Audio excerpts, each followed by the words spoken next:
नमस्कार दर्शक बंधु शुभ सकाळ। आज ହେଉଛି ଏପ୍ରିଲ ମାସ 27 ତାରିଖ ସୋମବାର। ଚାଲନ୍ତୁ ନଜର ପକାଇବା ଆଜି ଦିନ ରାଜ୍ୟ ଓ ଦେଶ ବିଦେଶର 20ଟି ଗୁରୁତ୍ୱପୂର୍ଣ୍ଣ ଖବର ପରେ। ତା ପୂର୍ବରୁ ଯଦି ଆପଣ ଚ୍ୟାନେଲରେ ନୂଆ କରି ଅଛନ୍ତି ତେବେ ଭିଡ଼ିଓଟିକୁ ଗୋଟିଏ ଲାଇକ୍ ଏବଂ ସେୟାର କରିବା ସହ ଚ୍ୟାନେଲକୁ ସବସ୍କ୍ରାଇବ୍ କରି ଆପଣ କେଉଁ ଜିଲ୍ଲାର ଭିଡ଼ିଓଟିକୁ ଦେଖୁଛନ୍ତି ତାହା ଜଣାନ୍ତୁ। ଆଜିର ପ୍ରଥମ ଖବର। ଏପ୍ରିଲ 27ରେ ହେବାକୁ ଥିବା ମୁଖ୍ୟମନ୍ତ୍ରୀଙ୍କ ଜନ ଅଭିଯୋଗ ଶୁଣାଣି ସ୍ଥଗିତ। ପ୍ରବଳ ଗ୍ରୀଷ୍ମ ପ୍ରବାହକୁ ଦୃଷ୍ଟିରେ ରଖି ଏହି ନିଷ୍ପତ୍ତି ନିଆଯାଇଛି। ଏନେଇ ସାଧାରଣ ପ୍ରଶାସନ ଓ ସାଧାରଣ ଅଭିଯୋଗ ବିଭାଗ ପକ୍ଷରୁ ସୂଚନା ଦିଆଯାଇଛି। ଆଜି 27 ତାରିଖରେ ସକାଳ 7ଟାରୁ ମଧ୍ୟାହ୍ନ 12ଟା ପର୍ଯ୍ୟନ୍ତ ଭୁବନେଶ୍ୱର ୟୁନିଟ୍ 2 ଅଶୋକ ନଗର ସ୍ଥିତ ପୂର୍ବତନ ସରକାରୀ ପ୍ରାଥମିକ ବିଦ୍ୟାଳୟଠାରେ ଜନସାଧାରଣଙ୍କ ବିଭିନ୍ନ ଅଭିଯୋଗର ଶୁଣାଣି ହୋଇଥାନ୍ତା। ପରବର୍ତ୍ତୀ ଖବର। ସୁପର ଓଭରରେ କୋଲକାତାର ସୁପର ବିଜୟ, ହାରିଲା ଲକ୍ଷ୍ନୌ। ସୁପର ଓଭରରେ ଜିତିଲା କୋଲକାତା। 2 ରନର ଲକ୍ଷ୍ୟ ରହିଥିବା ବେଳେ ଗୋଟିଏ ବଲରେ ଏହାକୁ ପୂରଣ କରିଛି କେକେଆର। ସୁପର ଓଭରରେ ପ୍ରିନ୍ସ ଯାଦବ ବୋଲିଂ କରିଥିବା ବେଳେ ରିଙ୍କୁ ଏବଂ ପାଭେଲ ବ୍ୟାଟିଂ ପାଇଁ ଆସିଥିଲେ। ପ୍ରଥମ ବଲରେ ରିଙ୍କୁ ଚୌକା ମାରି ଜିତାଇ ଦେଇଥିଲେ। କୋଲକାତା ପକ୍ଷରୁ ସୁନୀଲ ନାରାୟଣ 3 ବଲରେ 1 ରନ୍ ଦେଇ 2 ୱିକେଟ୍ ନେଇଥିଲେ। ପରବର୍ତ୍ତୀ ଖବର। ତାତି କରୁଛି କୋଲବଲ। ଝାରସୁଗୁଡ଼ାରେ ତାପମାତ୍ରା 44.8 ଡିଗ୍ରୀ। ପଶ୍ଚିମରୁ ଉପକୂଳ ଓଡ଼ିଶା ସବୁଠି ତାତି। ପ୍ରଚଣ୍ଡ ରୌଦ୍ରତାପରେ ଜ୍ୱଳୁଛି ଓଡ଼ିଶା। ଅସହ୍ୟ କଲାଣି ତାତି। ଚାରିଆଡ଼େ ଅଗ୍ନିବର୍ଷା। ସକାଳ 9ଟାରୁ ଟାଏଁ ଟାଏଁ ଖରା। ଖରାରେ ଜନଜୀବନ ଅସ୍ତବ୍ୟସ୍ତ। ଏମିତି ଝାଞ୍ଜି ମାଡ଼ ହେଉଛି ଦେହ ମୁହଁ ଜଳିଲା ଭଳି ଲାଗୁଛି। ଦିନକୁ ଦିନ ପାରଦ ଉପରମୁହାଁ ହେବାରେ ଲାଗିଛି। ଅଧିକାଂଶ ସହରରେ ତାତି 42 ଡିଗ୍ରୀ ଉପରେ ରହିଛି। ରବିବାର ଝାରସୁଗୁଡ଼ାରେ ରାଜ୍ୟର ଉତ୍ତପ୍ତ ସହରରେ ପରିଣତ ହୋଇଛି। ସେଠାରେ ତାପମାତ୍ରା 44.8 ଡିଗ୍ରୀ ଛୁଇଁଛି। ପରବର୍ତ୍ତୀ ଖବର। ମାସେ ମଧ୍ୟରେ ଡାକ୍ତରମାନଙ୍କ ଦାବି ସରକାର ପୂରଣ ନ କଲେ ସ୍ୱୟଂ ଇସ୍ତଫା ଦେବେ। ଓମସା ପକ୍ଷରୁ କେନ୍ଦ୍ରୀୟ ହାରରେ ଡିଏସିପି ପ୍ରଦାନ ସହିତ କ୍ୟାଡର ପୁନର୍ଗଠନ, ସ୍ୱଚ୍ଛ ବଦଳି ନୀତି ଭଳି ବିଭିନ୍ନ ଦଫା ଦାବି ନେଇ ପୂର୍ବରୁ ବାରମ୍ବାର ଆନ୍ଦୋଳନ କରାଯାଇ ଆସୁଥିଲା। ଜାନୁଆରୀ ମାସରେ ଓମସା ଡାକ୍ତରମାନେ 2 ଘଣ୍ଟା ଓପିଡି ବନ୍ଦ କରି ଆନ୍ଦୋଳନକୁ ଓହ୍ଲାଇଥିଲେ। 4 ମାସ ଭିତରେ ଡାକ୍ତରଙ୍କ ଦାବି ପୂରଣ କରିବା ନେଇ ସରକାର ପ୍ରସ୍ତୁତି ଦେଇଥିଲେ। କିନ୍ତୁ ସରକାର ଦାବି ପୂରଣ ନେଇ କୌଣସି ଠୋସ୍ କାର୍ଯ୍ୟାନୁଷ୍ଠାନ ନେଇନାହାନ୍ତି। ତେଣୁ ଆସନ୍ତା 1 ମାସ ମଧ୍ୟରେ ସରକାର ଡାକ୍ତରମାନଙ୍କ ଦାବି ପୂରଣ ନ କଲେ ଡାକ୍ତରମାନେ ସାମୂହିକ ଇସ୍ତଫା ଦେବେ ବୋଲି ଓଡ଼ିଶା ମେଡିକାଲ ସର୍ଭିସ ଆସୋସିଏସନ ପକ୍ଷରୁ କୁହାଯାଇଛି। ପରବର୍ତ୍ତୀ ଖବର। ଅଦିନରେ ରଥଯାତ୍ରା ଆୟୋଜନ କଲା ଇସ୍କନ। ମହାପ୍ରଭୁଙ୍କୁ ମିନି ଟ୍ରକରେ ବସାଇ ବୁଲାଇଲା। ପୁରୀ ଗଜପତି ମହାରାଜ ଦିବ୍ୟ ସିଂହ ଦେବ ବାରମ୍ବାର ଚିଠି ଲେଖିବା ସତ୍ତ୍ୱେ ଅଦିନିଆ ରଥଯାତ୍ରା ଆୟୋଜନ କରିଛି ଇସ୍କନ। ଗତ ଏପ୍ରିଲ 11 ତାରିଖରେ ଆମେରିକାର ହଷ୍ଟନ ଅଦିନିଆ ରଥଯାତ୍ରା ଆୟୋଜନ କରିଥିଲା ଇସ୍କନ। ଟେକ୍ସାସ ଓ ବ୍ରିସବେନ୍ ମଧ୍ୟ ରଥଯାତ୍ରା କରିଛି, ଯାହାକି କୋଟି କୋଟି ଜଗନ୍ନାଥ ପ୍ରେମୀଙ୍କ ଭଗବାନଙ୍କୁ ଆଘାତ ଦେଇଛି। ତେବେ ଏପ୍ରିଲ 11ରେ ହ୍ୟୁଷ୍ଟନରେ ଆୟୋଜିତ ରଥଯାତ୍ରା ସମାଜରେ ମହାପ୍ରଭୁ ଜଗନ୍ନାଥଙ୍କ ପ୍ରଦର୍ଶିତ ଏକ କଳାକୃତିରେ ହାତ ପାପୁଲି ଓ ଆଙ୍ଗୁଠି କରାଯାଇଥିବା ଦେଖିବାକୁ ମିଳିଛି। ଜଗନ୍ନାଥ ସଂସ୍କୃତି ଅନୁଯାୟୀ ମହାପ୍ରଭୁଙ୍କର ପାପୁଲି ବା ଆଙ୍ଗୁଠି ନାହିଁ। ସେ ତ ଅଧାଗଢ଼ା ଠାକୁର। ମାତ୍ର ଇସ୍କନ ବିଦେଶରେ ଜଗନ୍ନାଥଙ୍କ ଭିନ୍ନ ଚିତ୍ର ପ୍ରଦର୍ଶନ କରୁଛି, ଯାହାକି ଶାସ୍ତ୍ର ବିରୋଧୀ। ଏହା କୋଟି କୋଟି ଜଗନ୍ନାଥ ପ୍ରେମୀଙ୍କ ଭାବନାକୁ ଆଘାତ ଦେଇଛି। ପରବର୍ତ୍ତୀ ଖବର। 27 ଏପ୍ରିଲରୁ 3 ମେ ପର୍ଯ୍ୟନ୍ତ ଏହି ଦିନଗୁଡ଼ିକରେ ବନ୍ଦ ରହିବ ବ୍ୟାଙ୍କ ସେବା। ଆପଣ କ'ଣ ଆସନ୍ତା ସପ୍ତାହରେ ବ୍ୟାଙ୍କକୁ ଯିବାକୁ ଯୋଜନା କରୁଛନ୍ତି କି? ଭାରତୀୟ ରିଜର୍ଭ ବ୍ୟାଙ୍କର କ୍ୟାଲେଣ୍ଡର ଅନୁଯାୟୀ 27 ଏପ୍ରିଲ 3 ମେ 2024 ମଧ୍ୟରେ ଅନେକ ଛୁଟି ବ୍ୟାଙ୍କିଂ ସେବାକୁ ପ୍ରଭାବିତ କରିପାରେ। ଆପଣଙ୍କୁ ଭଲ ଯୋଜନା କରିବାରେ ସାହାଯ୍ୟ କରିବା ପାଇଁ ଏଠାରେ ଆରବିଆଇ ସାପ୍ତାହିକ କ୍ୟାଲେଣ୍ଡର ଦିଆଯାଇଛି। ସମସ୍ତ ରାଜ୍ୟର ବ୍ୟାଙ୍କଗୁଡ଼ିକ ସାଧାରଣତଃ 27 ଏପ୍ରିଲରୁ 30 ଏପ୍ରିଲ ପର୍ଯ୍ୟନ୍ତ ଖୋଲା ରହିଥାଏ। ମେ 1ରେ ଅନେକ ରାଜ୍ୟରେ ଶ୍ରମିକ ଦିବସ ପାଇଁ ଛୁଟି ରହିବ। ମହାରାଷ୍ଟ୍ର ଦିବସ ଯୋଗୁଁ ମଧ୍ୟ 1 ମେରେ ଛୁଟି ପାଳନ କରାଯାଏ। 2 ମେ ସାପ୍ତାହିକ ଛୁଟି। ମାସର ଦ୍ୱିତୀୟ ଏବଂ ଚତୁର୍ଥ ଛୁଟି ଯୋଗୁଁ ବ୍ୟାଙ୍କଗୁଡ଼ିକ ଦେଶବ୍ୟାପୀ ବନ୍ଦ ରହିବ। 3 ମେ ରବିବାର ହୋଇଥିବାରୁ ଦେଶବ୍ୟାପୀ ବ୍ୟାଙ୍କ ବନ୍ଦ ରହିବ। ପରବର୍ତ୍ତୀ ଖବର। ଦୀର୍ଘ 17 ବର୍ଷ ପରେ ପର୍ଯ୍ୟଟନ ଭବନରୁ ଅଲଗା ହେବେ ଭାରତୀୟ ପର୍ଯ୍ୟଟନ କାର୍ଯ୍ୟାଳୟ।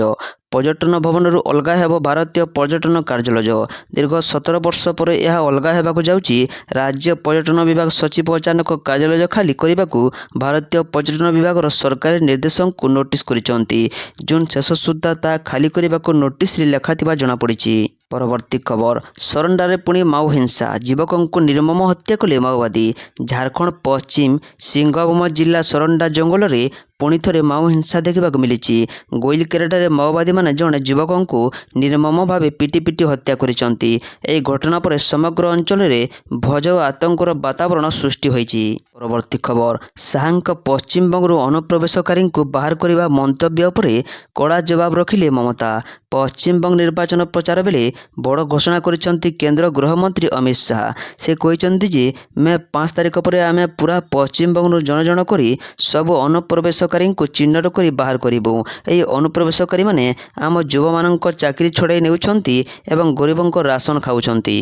ପରବର୍ତ୍ତୀ ଖବର, ଗାଁ ମୁହାଁ ବିଜେପି ସରକାର ଯୋଜନାର ସଫଳତା ଓ ସାଂଗଠନିକ ସ୍ଥିତି ପରଖିଲେ ମୁଖ୍ୟମନ୍ତ୍ରୀ। ରାଜ୍ୟରେ ଆସନ୍ତା ପଞ୍ଚାୟତ ନିର୍ବାଚନକୁ ଦୃଷ୍ଟିରେ ରଖି ଶାସକ ଦଳ ଭାରତୀୟ ଜନତା ପାର୍ଟି ନିଜର ପ୍ରସ୍ତୁତିକୁ ବର୍ତ୍ତମାନଠାରୁ ହିଁ ଜୋରଦାର କରିଛି। ତୃଣମୂଳ ସ୍ତରରେ ଦଳୀୟ ସଂଗଠନକୁ ଅଧିକ ସୁଦୃଢ଼ କରିବା ଏବଂ ସରକାରୀ ଯୋଜନାର ସଫଳ ରୂପାୟନର ସିଧାସଳଖ ସମୀକ୍ଷା ପାଇଁ ଦଳ ପକ୍ଷରୁ ଏକ ଅଭିନବ କାର୍ଯ୍ୟକ୍ରମ ଆରମ୍ଭ ହୋଇଛି, ଯାହାର ନାରା ରହିଛି ବୁଥକୁ ଯିବେ ସରକାର। ଏହି କ୍ରମରେ ଆଜି ରାଜଧାନୀସ୍ଥିତ ବିଜେପି ରାଜ୍ୟ କାର୍ଯ୍ୟାଳୟରେ ଖୋଦ୍ ମୁଖ୍ୟମନ୍ତ୍ରୀ ମୋହନ ଚରଣ ମାଝୀ ଏବଂ ରାଜସ୍ୱ ମନ୍ତ୍ରୀ ସୁରେଶ ପୂଜାରୀ ବୁଥ୍ ସ୍ତରୀୟ ସମୀକ୍ଷାର ବିଧିବଦ୍ଧ ଶୁଭାରମ୍ଭ କରିଛନ୍ତି। ପରବର୍ତ୍ତୀ ଖବର, ଏବେ ଶତ୍ରୁଙ୍କ ନିସ୍ତାର ନାହିଁ, ଡିଆରଡିଓର ନୂଆ ଧମାକା। ଭାରତୀୟ ସେନାଙ୍କୁ ମିଳିଲା ସୁପର ପାୱାର। ପ୍ରତିରକ୍ଷା ଗବେଷଣା ଏବଂ ବିକାଶ ସଂଗଠନ ଡିଆରଡିଓ ଶନିବାର ଦେଶର ପ୍ରତିରକ୍ଷା କ୍ଷମତା ବୃଦ୍ଧି କରିବା ପାଇଁ ଉନ୍ନତ ଆମର ପ୍ଲାଟଫର୍ମ ଉନ୍ମୋଚନ କରିଛି। ଏହି ଅତ୍ୟାଧୁନିକ ଆମର ଯାନଗୁଡ଼ିକୁ ଯାନ ଗବେଷଣା ଏବଂ ବିକାଶ ପ୍ରତିଷ୍ଠାନ ଦ୍ୱାରା ଟାଟା ଆଡଭାନ୍ସ ସିଷ୍ଟମ ଲିମିଟେଡ୍ ଏବଂ ଭାରତ ଫୋର୍ଜ ଲିମିଟେଡ୍ ଭଳି ପ୍ରମୁଖ ଘରୋଇ କ୍ଷେତ୍ର କମ୍ପାନୀ ସହିତ ସହଯୋଗରେ ବିକଶିତ କରାଯାଇଛି। ପରବର୍ତ୍ତୀ ଖବର, ରାଜଗାଙ୍ଗପୁରରେ ଆତଙ୍କ ଖେଳାଇଲା ନିଆଁ। ଟାୟାର ଫ୍ୟାକ୍ଟରୀରେ ଅଗ୍ନିକାଣ୍ଡ, ଲକ୍ଷାଧିକ ଟଙ୍କାର ସମ୍ପତ୍ତି ଜଳିଯାଇଥିବା ଆଶଙ୍କା। ସୁନ୍ଦରଗଡ଼ ଜିଲ୍ଲା ଅନ୍ତର୍ଗତ ରାଜଗାଙ୍ଗପୁର ଅଞ୍ଚଳରେ ଆଜି ସକାଳେ ଏକ ବଡ଼ ଧରଣର ଅଗ୍ନିକାଣ୍ଡ ଘଟିଛି। ରାଜଗାଙ୍ଗପୁରର ପଡ଼ାଜା ମାର୍ଲିଠାରେ ଥିବା ଏକ ଘରୋଇ ଟାୟାର କାରଖାନାରେ ଏହି ଭୟାବହ ନିଆଁ ଲାଗିଛି। ନିଆଁର ରୂପ ଏତେ ଭୟଙ୍କର ଥିଲା ଯେ ଦେଖୁ ଦେଖୁ ଏହା ସମଗ୍ର କାରଖାନାକୁ ଗିଳି ଦେଇଥିଲା। ମିଳିଥିବା ପ୍ରାଥମିକ ସୂଚନା ଅନୁଯାୟୀ ରବିବାର ସକାଳ ସମୟରେ ହଠାତ୍ କାରଖାନା ପରିସରରୁ ବିପୁଳ ପରିମାଣର କଳା ଧୂଆଁ ବାହାରୁଥିବା ସ୍ଥାନୀୟ ଲୋକେ ଦେଖିବାକୁ ପାଇଥିଲେ। ପରବର୍ତ୍ତୀ ଖବର, ଅଳ୍ପକେ ବଞ୍ଚିଗଲେ ରାଷ୍ଟ୍ରପତି ଟ୍ରମ୍ପ। ହିଲ୍ଟନ୍ ହୋଟେଲରେ ରାତ୍ରି ଭୋଜନ ସମୟରେ ଆକ୍ରମଣ। ଇରାନ ସହିତ ଉତ୍ତେଜନା ମଧ୍ୟରେ ୱାଶିଂଟନର ହିଲ୍ଟନ୍ ହୋଟେଲରେ ରାତ୍ରି ଭୋଜନ ସମୟରେ ଗୁଳିଚାଳନା ହେବା ମାତ୍ରେ ଆମେରିକାର ରାଷ୍ଟ୍ରପତି ଡୋନାଲ୍ଡ ଟ୍ରମ୍ପ ଅଳ୍ପକେ ରକ୍ଷା ପାଇଛନ୍ତି, ଯେଉଁଠି ତାଙ୍କ ସ୍ତ୍ରୀ ମୋନାଲିନା ଏବଂ ଉପରାଷ୍ଟ୍ରପତି ଜେଡି ଭାନ୍ସ ମଧ୍ୟ ତାଙ୍କ ସାଥିରେ ଥିଲେ। ଗୁପ୍ତ ସେବା ଏଜେଣ୍ଟମାନେ ଟ୍ରମ୍ପଙ୍କୁ ସୁରକ୍ଷିତ ସ୍ଥାନକୁ ନେଇଗଲେ ଏବଂ ତାଙ୍କୁ ସୁରକ୍ଷିତ ହୋଟେଲ ବାହାରକୁ ନେଇ ଆସିଥିଲେ। ଆକ୍ରମଣରେ କୌଣସି ଆହତ ହେବାର ସୂଚନା ନାହିଁ। ସୁରକ୍ଷାକର୍ମୀମାନେ ଗୁଳିଚାଳକଙ୍କୁ କାବୁ କରିଥିବା ଜଣାପଡ଼ିଛି। ଉପରାଷ୍ଟ୍ରପତି ଜେଡି ଭାନ୍ସ ଏବଂ ସେଠାରେ ଉପସ୍ଥିତ ଟ୍ରମ୍ପଙ୍କ କ୍ୟାବିନେଟ୍ର ସଦସ୍ୟମାନଙ୍କୁ ମଧ୍ୟ ତୁରନ୍ତ ବାହାର କରାଯାଇଥିଲା। ପରବର୍ତ୍ତୀ ଖବର, ପ୍ରଧାନମନ୍ତ୍ରୀ ମୋଦିଙ୍କ ମନ୍ କି ବାତ୍ ବୃଦ୍ଧଙ୍କ ଶାନ୍ତିବାର୍ତ୍ତାରୁ ମହାକାଶ ବିଜ୍ଞାନ ପର୍ଯ୍ୟନ୍ତ। ପ୍ରଧାନମନ୍ତ୍ରୀ କହିଛନ୍ତି ଯେ ସାରା ବିଶ୍ୱ ଗୌତମ ବୁଦ୍ଧଙ୍କ ଆଦର୍ଶକୁ ପାଳନ କରିବା ଅତ୍ୟନ୍ତ ଜରୁରୀ। ବୁଦ୍ଧଙ୍କ ବିଚାର ବର୍ତ୍ତମାନ ଏବଂ ଭବିଷ୍ୟତ ପାଇଁ ଖୁବ୍ ପ୍ରାସଙ୍ଗିକ।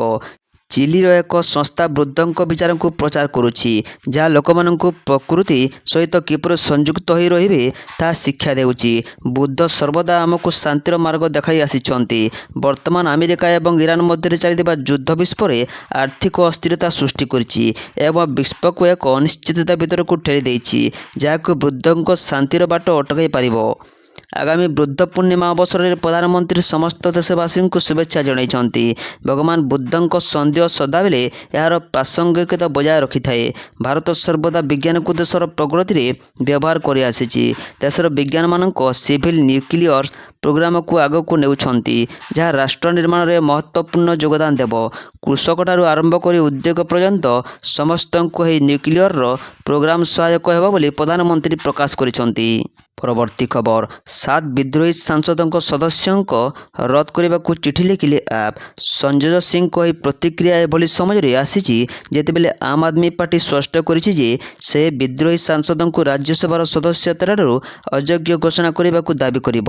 ରିପୋର୍ଟ ଅନୁସାରେ ଆପ୍ ସାଂସଦ ସଞ୍ଜୟ ସିଂ ରବିବାର ରାଜ୍ୟସଭା ସଭାପତି ସିପି ରାଧାକୃଷ୍ଣନଙ୍କୁ ଏକ ଚିଠି ଲେଖି ରାଘବ ଚଡ୍ଡାଙ୍କ ସମେତ ରାଜ୍ୟସଭାର ସେହି 7 ସାଂସଦଙ୍କୁ ଅଯୋଗ୍ୟ ଘୋଷଣା କରିବାକୁ ଅନୁରୋଧ କରିଛନ୍ତି, ଯେଉଁମାନେ ବିଜେପିରେ ମିଶିଛନ୍ତି। ପରବର୍ତ୍ତୀ ଖବର, ଭାରତୀୟ ସୋଲାର ସେଲ୍ ଉପରେ 123% ଆଣ୍ଟି ଡମ୍ପିଂ ଡ୍ୟୁଟି ଲଗାଇଲା ଆମେରିକା। ଆମେରିକା ବାଣିଜ୍ୟ ବିଭାଗର ତଦନ୍ତ ଅନୁଯାୟୀ ଭାରତର ସୋଲାର କମ୍ପାନୀଗୁଡ଼ିକ ସେମାନଙ୍କ ଉତ୍ପାଦକୁ ଆମେରିକା ବଜାରରେ ଉଚିତ ମୂଲ୍ୟଠାରୁ ଯଥେଷ୍ଟ କମ୍ ଦାମରେ ବିକ୍ରି କରୁଥିଲେ। ମୁଦ୍ରା ସୋଲାର ପିଭି, ମୁଦ୍ରା ସୋଲାର ଏନ୍ଜି, କୋଭା କମ୍ପାନୀ ଏବଂ ପ୍ରିମିୟମ୍ ଏନର୍ଜି ଫଟୋ ଭୋଲ୍ଟାଇକ୍ ଭଳି ବଡ଼ କମ୍ପାନୀଗୁଡ଼ିକ ଏହି ଟିକସ ପରିସରଭୁକ୍ତ ହୋଇଛନ୍ତି। ସେମାନଙ୍କ ପାଇଁ ଡମ୍ପିଂ ମାର୍ଜିନ୍ 123%। ଧାର୍ଯ୍ୟ କରାଯାଇଛି।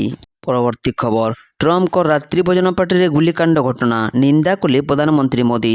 ଆମେରିକାର ୱାଶିଂଟନ ଡିସି ହୋଟେଲରେ ଟ୍ରମ୍ପଙ୍କ ରାତ୍ରି ଭୋଜନ ପାର୍ଟିରେ ଗୁଲିକାଣ୍ଡକୁ ନିନ୍ଦା କଲେ ପ୍ରଧାନମନ୍ତ୍ରୀ ନରେନ୍ଦ୍ର ମୋଦି। ଏହି ଘଟଣାର ତୀବ୍ର ନିନ୍ଦା କରିବା ସହ ଟ୍ରମ୍ପଙ୍କ ସମେତ ଉପରାଷ୍ଟ୍ରପତି ଜେଡି ଭାନ୍ସ ଓ ଟ୍ରମ୍ପଙ୍କ ପତ୍ନୀ ମେଲାନିଆଙ୍କ ମଙ୍ଗଳ କାମନା କରିଛନ୍ତି ନରେନ୍ଦ୍ର ମୋଦି। ସେ କହିଛନ୍ତି, ଆମେରିକା ରାଷ୍ଟ୍ରପତି ଡୋନାଲ୍ଡ ଟ୍ରମ୍ପ ସୁରକ୍ଷିତ ଥିବାରୁ ମୁଁ ଆଶ୍ୱସ୍ତ। ପରବର୍ତ୍ତୀ ଖବର, ଉମରକୋଟ ଗ୍ୟାସ୍ ସମସ୍ୟାର ହେଲା ସମାଧାନ। ଏବେ 45 ନୁହେଁ 25 ଦିନରେ ମିଳିବ ସିଲିଣ୍ଡର। ଉମରକୋଟବାସୀଙ୍କ ପାଇଁ ଖୁସି ଖବର, ଦୀର୍ଘ ଦିନରୁ ଲାଗି ରହିଥିବା ରନ୍ଧନ ଗ୍ୟାସ୍ ସମସ୍ୟାର ଅନ୍ତ ଘଟିଛି। ଏଣିକି ଉପଭୋକ୍ତାଙ୍କୁ ଗ୍ୟାସ୍ ପାଇଁ ଆଉ 45 ଦିନ ଅପେକ୍ଷା କରିବାକୁ ପଡ଼ିବନି। ମାତ୍ର 25 ଦିନରେ ମିଳିବ ସିଲିଣ୍ଡର। ମଧ୍ୟପ୍ରାଚ୍ୟ ଯୁଦ୍ଧର ପ୍ରଭାବ ଆଳରେ ଗ୍ୟାସ୍ ବଣ୍ଟନ ଅବଧି ବଢ଼ାଇ ଦିଆଯାଇଥିବାରୁ ଲୋକେ ଅସନ୍ତୁଷ୍ଟ ଥିଲେ। ପରବର୍ତ୍ତୀ ଖବର, ଦିଲ୍ଲୀ ଏୟାରପୋର୍ଟରେ ଉଡ଼ାଣ ଭରୁଥିବା ବେଳେ ବିମାନ ଇଞ୍ଜିନ୍ରେ ଲାଗିଲା ନିଆଁ। ଭିତରେ ଥିଲେ 228 ଯାତ୍ରୀ। ଦିଲ୍ଲୀ ଇନ୍ଦିରା ଗାନ୍ଧୀ ଇଣ୍ଟରନ୍ୟାସନାଲ ବିମାନ ବନ୍ଦରରେ ଟଳିଲା ବଡ଼ ବିମାନ ଦୁର୍ଘଟଣା। ସୁଇଜରଲ୍ୟାଣ୍ଡ ଜ୍ୟୁରିଚ୍ ଯିବାକୁ ଥିବା ସୁଇସ୍ ଏୟାରଲାଇନ୍ସର ବିମାନ ଉଡ଼ାଣ ଭରୁଥିବା ସମୟରେ ଇଞ୍ଜିନ୍ରେ ନିଆଁ ଲାଗିଯାଇଥିଲା। ବିମାନ ଇଞ୍ଜିନ୍ରେ ନିଆଁ ଲାଗିବା ଜାଣିବା ପରେ ଯାତ୍ରୀମାନେ ଭୟଭୀତ ହୋଇଥିଲେ। ଯାତ୍ରୀମାନେ ଭୟରେ ଚିତ୍କାର କରିଥିଲେ। ବିମାନରେ ମୋଟ 128 ଜଣ ଯାତ୍ରୀ ଏବଂ 4 ଜଣ ଶିଶୁ ଥିଲେ। ଘଟଣାରେ 6 ଯାତ୍ରୀ ଆହତ ହୋଇଥିବା ଜଣାପଡ଼ିଛି। ପରବର୍ତ୍ତୀ ଖବର, ପଞ୍ଜାବ ସରକାର ଛଡ଼ାଇ ନେଲେ, କେନ୍ଦ୍ର ସରକାର ଯୋଗାଇ ଦେଲେ। କେନ୍ଦ୍ର ଗୃହ ମନ୍ତ୍ରଣାଳୟ ପୂର୍ବତନ କ୍ରିକେଟର ଓ ରାଜ୍ୟସଭା ସାଂସଦ ହରଭଜନ ସିଂଙ୍କୁ ନେଇ ବଡ଼ ନିଷ୍ପତ୍ତି ନେଇଛନ୍ତି। ପଞ୍ଜାବ ସରକାରଙ୍କ ଦ୍ୱାରା ସୁରକ୍ଷା ପ୍ରତ୍ୟାହାର କରାଯିବାର କିଛି ଘଣ୍ଟା ପରେ କେନ୍ଦ୍ର ସରକାର ହରଭଜନ ସିଂଙ୍କୁ ସିଆର୍ପିଏଫ୍ ସୁରକ୍ଷା ପ୍ରଦାନ କରିଛନ୍ତି। ହରଭଜନଙ୍କୁ ଦିଲ୍ଲୀ ଏବଂ ପଞ୍ଜାବ ଉଭୟ 2ଟି ସ୍ଥାନରେ କେନ୍ଦ୍ର ସୁରକ୍ଷା ବଳ ସିଆର୍ପିଏଫ୍ କମାଣ୍ଡୋ ତାଙ୍କ ସୁରକ୍ଷାରେ ମୃତ୍ୟୁଜନ ରହିବେ। ପରବର୍ତ୍ତୀ ଖବର, ରଥଯାତ୍ରା ପାଇଁ ଚଳଚଞ୍ଚଳ ରଥ ଖୋଲା। 42ଟି ତୁମ୍ବ ଗୋଲେଇ ସମ୍ପୂର୍ଣ୍ଣ ଶେଷ ହୋଇଛି। ଜୁଲାଇ 16 ତାରିଖରେ ମହାପ୍ରଭୁଙ୍କର ପୁରୀ ବିଶ୍ୱ ପ୍ରସିଦ୍ଧ ରଥଯାତ୍ରା। ଏଥିପାଇଁ ଚଳଚଞ୍ଚଳ ହୋଇପଡ଼ିଛି ରଥଖୋଳା। 3 ରଥର ବିଶ୍ୱକର୍ମାମାନେ ରଥଖୋଳାରେ ରଥ ନିର୍ମାଣ କାର୍ଯ୍ୟକୁ ଜୋରସୋରରେ ଆଗେଇ ନେଉଛନ୍ତି। ତୁମ୍ବ ନିର୍ମାଣରେ ଲାଗିଛନ୍ତି ବିଶ୍ୱକର୍ମା ମହାରଣା। 3 ରଥ ପାଇଁ 42ଟି ତୁମ୍ବ ଗୋଲେଇ ସମ୍ପୂର୍ଣ୍ଣ ଶେଷ ହୋଇଛି। ପରବର୍ତ୍ତୀ ଖବର, ରଥଯାତ୍ରା କର୍ଡନ ପାସ୍ ବଣ୍ଟାରେ ଲାଗିବ ଅଙ୍କୁଶ। ଏଥର ରଥଯାତ୍ରାରେ କର୍ଡନ ପାସ୍ ବଣ୍ଟା ଉପରେ ଲାଗିବ ଅଙ୍କୁଶ। ରଥ କର୍ଡନ ଭିତରକୁ ଅଧିକ ସଂଖ୍ୟକ ପାସ୍ଧାରୀଙ୍କ ପ୍ରବେଶ ରହୁଥିବାରୁ ରଥ ଟଣାରେ ଅସୁବିଧା ଉପୁଜିଛି। ଏଥିପାଇଁ ଏଥର କର୍ଡନ ପାସ୍ ସଂଖ୍ୟା ବହୁ ସଂଖ୍ୟାରେ କମାଇବା ପାଇଁ ବିଧିବଦ୍ଧ ନିଷ୍ପତ୍ତି ହୋଇଛି। ଏଥିସହ ଶ୍ରଦ୍ଧାଳୁଙ୍କୁ ଖାଦ୍ୟ ବଣ୍ଟନ ଉପରେ ମଧ୍ୟ ଅଙ୍କୁଶ ଲାଗିବ। ଶନିବାର ଲୋକସେବା ଭବନରେ ମୁଖ୍ୟ ସଚିବ ଅନୁପ ଗର୍ଗଙ୍କ ଅଧ୍ୟକ୍ଷତାରେ ଆସନ୍ତା ଜୁଲାଇରେ ହେବାକୁ ଥିବା ରଥଯାତ୍ରା ସମ୍ପର୍କିତ ସମୀକ୍ଷା ବୈଠକରେ ଏହା କୁହାଯାଇଛି। ରଥଯାତ୍ରାରେ ରଥଟଣା କିପରି ଶୃଙ୍ଖଳିତ ଭାବେ ହୋଇପାରିବ ସେ ସମ୍ପର୍କରେ ଆଲୋଚନା କରାଯାଇଥିଲା। ପରବର୍ତ୍ତୀ ଖବର, ଚାରମିନାର ଏକ୍ସପ୍ରେସରେ ଅଗ୍ନିକାଣ୍ଡ। ଆଜି ସକାଳେ ତେଲେଙ୍ଗାନାର ଆରେଲ ରେଳ ଷ୍ଟେସନ ନିକଟରେ ଏକ ବଡ଼ ଦୁର୍ଘଟଣା ଟଳିଯାଇଛି। ତେଲେଙ୍ଗାନାର ଭୁବନଗିରି ଜିଲ୍ଲାରେ ଥିବା ଓଲେର ରେଲୱେ ଷ୍ଟେସନ ନିକଟରେ ଚାରମିନାର ଏକ୍ସପ୍ରେସରେ ଅଗ୍ନିକାଣ୍ଡ ଘଟିଛି। ଫଳରେ ଯାତ୍ରୀଙ୍କ ମଧ୍ୟରେ ଆତଙ୍କ ଖେଳିଗଲା। ଧୂଆଁ ଦେଖିବା ମାତ୍ରେ ରେଲୱେ କର୍ମଚାରୀମାନେ ତୁରନ୍ତ ଆଲେର ଷ୍ଟେସନରେ ଟ୍ରେନ୍କୁ ଅଟକାଇ ଦେଇଥିଲେ। ପରବର୍ତ୍ତୀ ଖବର, ଗୁଳିଗୁଳିରୁ ଆଶ୍ୱସ୍ତି ଆଣିବ କାଳବୈଶାଖୀ। 5 ଜିଲ୍ଲାକୁ ୟେଲୋ ୱାର୍ଣ୍ଣିଂ। ତାତୀୟ ଗୁଳିଗୁଳିରୁ ଆଶ୍ୱସ୍ତି ଆଣିବ କାଳବୈଶାଖୀ। ଉତ୍ତର ଓଡ଼ିଶା, ଦକ୍ଷିଣ ଓଡ଼ିଶା ଏବଂ ଉପକୂଳ ଓଡ଼ିଶାରେ କାଳବୈଶାଖୀର ସମ୍ଭାବନା। ଆଜି ବିଜୁଳି ଘଡ଼ଘଡ଼ି ସହ ବର୍ଷା ପାଇଁ 5 ଜିଲ୍ଲାକୁ ୟେଲୋ ୱାର୍ଣ୍ଣିଂ। ଗଞ୍ଜାମ, ଗଜପତି, ରାୟଗଡ଼ା, କୋରାପୁଟ ଓ ମାଲକାନଗିରିରେ କାଳବୈଶାଖୀର ସମ୍ଭାବନା ରହିଛି। ଉପକୂଳରେ ତାପମାତ୍ରା ସାମାନ୍ୟ କମିଥିଲେ ବି ଗରମ ଗୁଳିଗୁଳିର ପ୍ରଭାବ ଅତ୍ୟଧିକ ରହିବ। ପରବର୍ତ୍ତୀ ଖବର, ବିଶ୍ୱ ସ୍ୱାସ୍ଥ୍ୟ ଦିବସ ଅବସରରେ ଯୁବପିଢ଼ିଙ୍କ ପାଇଁ ସଚେତନତା କାର୍ଯ୍ୟକ୍ରମ। ଷ୍ଟ୍ରୋକ୍କୁ ଜାଣନ୍ତୁ, ଜୀବନ ବଞ୍ଚାନ୍ତୁ। ସାରା ବିଶ୍ୱରେ ଏକ ବଡ଼ ଜନସ୍ୱାସ୍ଥ୍ୟ ସମସ୍ୟା ହୋଇଛି ବ୍ରେନ୍ ଷ୍ଟ୍ରୋକ୍ ବା ମସ୍ତିଷ୍କାଘାତ। ଏ ବିଷୟରେ ଯୁବପିଢ଼ିଙ୍କ ଭିତରେ ସଚେତନତା ସୃଷ୍ଟି କରିବା ଲାଗି କଟକ ଜିଲ୍ଲା ଅଡ଼ଶପୁରସ୍ଥିତ ଉଦୟନାଥ ସ୍ୱୟଂ ସହାୟକ ବିଜ୍ଞାନ ଓ ବୈଷୟିକ ମହାବିଦ୍ୟାଳୟଠାରେ ଷ୍ଟ୍ରୋକ୍କୁ ଜାଣନ୍ତୁ, ଜୀବନ ବଞ୍ଚାନ୍ତୁ ଶୀର୍ଷକରେ ଏକ ବିଶେଷ ସଚେତନତା କାର୍ଯ୍ୟକ୍ରମ ଆୟୋଜିତ ହୋଇଯାଇଛି।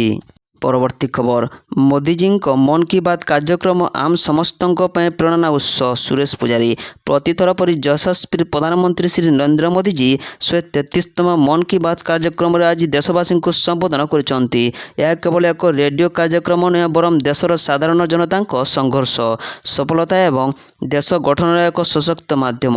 ଆଜି ରାଜ୍ୟ ବିଜେପି କାର୍ଯ୍ୟାଳୟରେ ଭୁବନେଶ୍ୱର ମଧ୍ୟ ବିଧାନସଭା ନିର୍ବାଚନ ମଣ୍ଡଳୀର 102 ଓ 103ତମ ବୁଥ୍ କାର୍ଯ୍ୟକର୍ତ୍ତାଙ୍କ ଉପସ୍ଥିତିରେ ମାନ୍ୟବର ମୁଖ୍ୟମନ୍ତ୍ରୀ ଶ୍ରୀ ମୋହନ ଚରଣ ମାଝୀ ଓ ମନ୍ତ୍ରୀ ଶ୍ରୀ ସୁରେଶ ପୂଜାରୀ ଯୋଗଦେଇ ମନ୍ କି ବାତ୍ କାର୍ଯ୍ୟକ୍ରମ ଶୁଣିଥିଲେ। ପରବର୍ତ୍ତୀ ଖବର ପୁରୀ ରଥଖଳାରେ ପହଞ୍ଚିଲା ରଥକାଠ। ପୁରୀ ରଥଖଳାରେ ପହଞ୍ଚିଲା ରଥକାଠ। ଗତକାଲି ରାତ୍ରିରେ ଗଞ୍ଜାମ ଘମସୁର ରେଞ୍ଜରୁ ଆସି ରଥକାଠ ବଡ଼ଦାଣ୍ଡରେ ପହଞ୍ଚିଛି। ଏଥିରେ 12 ଫୁଟିଆ ଧଉରା 4 ଖଣ୍ଡ, 20 ଫୁଟିଆ ଅସନ 8 ଖଣ୍ଡ ରହିଛି। ସେହିଭଳି 20 ଫୁଟିଆ ଧଉରା 16 ଖଣ୍ଡ କାଠ ମଧ୍ୟ ପହଞ୍ଚିଛି। ପୁରୀ ରଥଖଳାରେ ଏବେ ଦ୍ରୁତ ଗତିରେ ଚାଲିଛି ରଥ ନିର୍ମାଣ କାମ। ଅନ୍ୟପଟେ ଶ୍ରୀକ୍ଷେତ୍ରରେ ଚାଲିଛି ମହାପ୍ରଭୁଙ୍କ ଚନ୍ଦନ ଯାତ୍ରା। ପରବର୍ତ୍ତୀ ଖବର ଅନୁପ୍ରବେଶକାରୀଙ୍କୁ ପିଏମ୍ ମୋଦି ଦେଲେ ଅଲ୍ଟିମେଟମ୍। ପଶ୍ଚିମବଙ୍ଗରେ ରହୁଥିବା ଅନୁପ୍ରବେଶକାରୀଙ୍କୁ କଡ଼ା ଚେତାବନୀ ଦେଇଛନ୍ତି ପ୍ରଧାନମନ୍ତ୍ରୀ ନରେନ୍ଦ୍ର ମୋଦି। 29 ତାରିଖ ପୂର୍ବରୁ ବେଙ୍ଗଲ ଛାଡ଼ି ଯିବା ପାଇଁ କହିଛନ୍ତି, ନହେଲେ ମେ 4 ତାରିଖରେ ତୋଡ଼ି ଦିଆଯିବ ବୋଲି ମୋଦି କହିଛନ୍ତି। ଏଥିସହ ଶାସକ ଟିଏମ୍ସି ଉପରେ ଜବରଦସ୍ତ ହାମଲା କରିଛନ୍ତି। ଅନୁପ୍ରବେଶକାରୀଙ୍କୁ ଟାର୍ଗେଟ କରି ପିଏମ୍ ମୋଦି କହିଛନ୍ତି, ଯେଉଁମାନେ ଡୁପ୍ଲିକେଟ୍ କାଗଜପତ୍ର କରି ବେଆଇନ ଭାବେ ବେଙ୍ଗଲରେ ରହୁଛନ୍ତି ସେମାନେ 29 ତାରିଖ ପୂର୍ବରୁ ହିନ୍ଦୁସ୍ତାନରୁ ପଳାଇ ଯାଆନ୍ତୁ।